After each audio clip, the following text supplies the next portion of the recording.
राजस्थान की राजनीति में इन दिनों एक नया संघर्ष खड़ा हो गया है। जैसलमेर से विधायक रविंद्र सिंह भाटी अब सीधे सड़क पर उतर आए हैं। इस बार उनकी लड़ाई सिर्फ राजनीति तक सीमित नहीं है, बल्कि लोगों की जिंदगी और उनके हक की है। आखिर ऐसा क्या हुआ कि भाटी को खाट डालकर धरने पर बैठना पड़ा?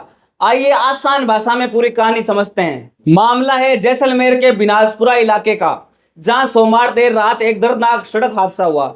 एक प्राइवेट कंपनी में काम करने वाले दो कर्मचारी ड्यूटी करने के बाद घर लौट रहे थे। अंधेरी रात, असुरक्षित रास्ते और कंपनी की लापरवाही ने जान ले ली। इस हादसे में एक कर्मचारी की मौके पर ही मौत हो गई, जबकि दूसरा गंभीर हालत में अस्पताल में भर्ती है। घटना के बाद परिजन और ग्रामीण गुस्से में आ गए और धरने पर बैठ गए। ग्रामीणों का कहना है कि कंपनी ने कर्मचारियों के रहने और सुरक्षा की व्यवस्था नहीं की। मजबूरी में मजदूरों को रात में असुरक्षित रास्तों से गुजरना पड़ता था और इसी लापरवाही के कारण यह हादसा हुआ।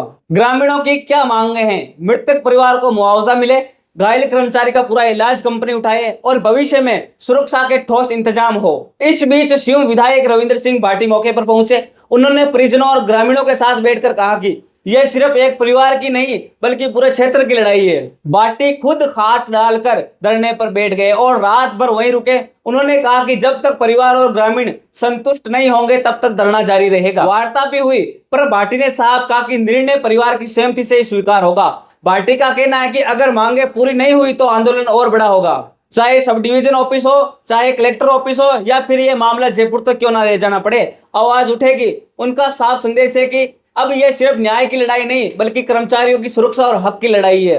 यह पूरा मामला सिर्फ एक हादसे तक सीमित नहीं है, बल्कि यह सवाल खड़ा करता है कि आखिर कंपनियां अपने कर्मचारियों की सुरक्षा के लिए कितनी जिम्मेदार है। क्या मजदूरों की जान इतनी सस्ती है कि वे असुरक्षित रास्तों पर हादसों का शिकार होते रहे? और क्या भाटी का यह संघर्ष सही दिशा में है? आप अपनी राय हमें कमेंट सेक्शन में जरूर बताएं और जुड़े रहिए भारत प्रेस के साथ, जहां हम आपको राजनीति और समाज से जुड़े हर मुद्दे की सच्चाई दिखाते हैं।